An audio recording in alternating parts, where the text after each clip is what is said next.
এমনটি কি আছে বলো। আচ্ছা, একটু ঠাকুর বাড়ি থেকে আমি আসি, কাপড়টা একটু খুলে রাখি। তুমি একটু কাপড়টা একটু কোনো সময় একটু কাপড়টা একটু ভাঁজ করে রাখো না। আমার বোতলগুলো খালি পড়ে থাকে। একটু জলটাও একটু ভরো না। কোথায় তুমি? তো আগে এরকম ছিল না, এখন তুমি এরকম মনটা এরকম হয়ে গেছে কেন তোমার? বাবা কি বলছো কি তুমি এসব কথা? আমার কাপড়টা নিজের জামা কাপড়গুলো সব ভাঁজ করে রেখে দাও। আর আমি আসি, তারপর আমার শাড়িগুলো আমারই ভাঁজ করে রাখতে হয়। কোনো সময় একটু ভাঁজ ঠাজ করে একটু গুছিয়ে গাছিয়ে রাখো না। কোথায়? আমরা তো এরকম না। আমরা আমার শাশুড়ি কাপড় ধুয়ে কেচে মার দিয়ে ইস্ত্রি করে আমরা রাখতাম। বোতলটা তো জল ভরতে হয়। আরে কি এই সন্ধ্যাবেলা আমি পরবো সেটা রেখেছি। তুমি তো ঠাকুর বাড়ি থেকে এত আজকে তাড়াতাড়ি চলে আসবে, আমি কি করে বুঝবো বলো? আর তাছাড়া তুমি জানো তো আমি সন্ধ্যাবেলা একটু ভিডিও করি, একটু রিলস করি, লাইভে বসে 8টা বেজে গেছে। আমি থাক আছে করবো। তোমার তো সবাইকে তাড়াহুড়ো, তোমার কাজ দেখলে কতক্ষণে করবা তুমি? একটু সময় তোমার আর সবুজ হয় না। এখন তো সময় পাই না সন্ধ্যা থেকে, মেয়েকে পাওয়াতে হয়, তারপরে লাইভ করবো, ভিডিও করবো, রিলস করবো। কখন ভাজ করি বলো?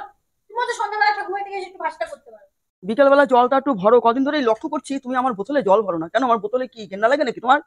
একটু বোতলে একটু জল ভরতে পারো না? আর এই যে সদাইগুলো এনে রেখেছে সব এখানেই পড়ে রয়েছে, আমি গুছাবো, তারপর শেষে তুমি আমার পেছন পেছন রান্না করে ঢুকবা। এ বাবা কথা বলে, এ বাবা এ বাবা। তো তুমি একটু জল ভরতে পারো না? আমি এখন কি খাবো জল? তুমি তো জানো আমি কারোর বোতলে জল খাই না। একটুকু বোতলে জল নেই, আমি কি খাবো? যাই দেখি কোনো বাড়ির কল থেকে নিয়ে আসি। আমি যাচ্ছি, তোমাকে যেতে হবে না। এ আবার কেমন? আমি লোকের ভরসায় থাকি, আমাকে একটু করে দেয় না। কাপড়গুলো শাড়িগুলো এরকম পরে থাকে। আমি তারপরে যখন সময় পাই তারপর আমি ভাঁজ করি, জলের বোতলে জল ভরি। আমার কাজ তো আমার কেউ করে না। কি বলি বলো তো? তুমি এখন সবকিছু কথা দিয়ে আমার খুঁত হচ্ছে, প্রতিটা পয়েন্টে পয়েন্টে খুঁত হচ্ছে। আমি আর কি বলবো, আমার তো মানে কিছু বলারই নেই। মানে প্রতিটা বাড়ি কিছু কিছু শাশুড়ি মা আছে, দেখো বৌমা ভিডিও করে একটু সাপোর্ট করে, তুমি তা করোই না। উপরন্ত মানুষ তুমি আরো এক্সট্রা কাজ ঢুকিয়ে দাও আমাকে। আমি কাজ করবো না একটু শান্তি, মানে একটু 2 মিনিট 5 মিনিট ভিডিও করবো, ভিডিও করার স্বাধীন সময় পাই না, তুমি একে পাওয়াতে পারো। তোমার এখন এক অজুহাত। ভিডিও করি, ছেলে পড়াই, মেয়ে পড়াই, আমরাও করেছি। আমরা ছেলে পড়িয়েছি, দুই ছেলে একসঙ্গে বসে পড়িয়েছি। রান্না বান্না, শ্বশুর শাশুড়ি যত্ন আদি সবই করেছি। শুধু এক অজুহাত, শুধু এক অজুহাত দেয় এখন ভিডিও করি, ছেলে পড়াই, মেয়ে পড়াই। ছেলে তুমি কতটুকু পড়াও? ছেলে কতটুকু পড়ে? তুমি শুধু অজুহাত দাও। বলো আমি তোমারটা করতে পারবো না, সেটা মুখের উপর বলে দেবা। মুখের উপর বলতে ভয় লাগে?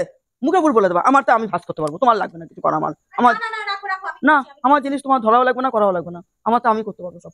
কিরকম করে বলছো কেন তুমি? বোতলটা এখন আমি কি জল খাই একটু? আমি দিচ্ছি, তুমি তো ব্যস্ত হয়ে না, তুমি সবকিছুতে এখন তাড়াতাড়ি করে ব্যস্ত হয়ে যাও। হ্যাঁ, ব্যস্ত হয়ে যায়। চুপ কথা তোমার কথা। কি বলো বলো, তুমি তো আমাকে এখন আর সহ্য করতে পারবে না, তাই বলো। কোনো কথা নেই, চুপ করে দাঁড়িয়ে রয়েছে। চুপ করবো না, কি করবো? মানুষের সঙ্গে ঝগড়া করবো নাকি? শুধু ঝগড়ায় ঝগড়া বৃদ্ধি পারে।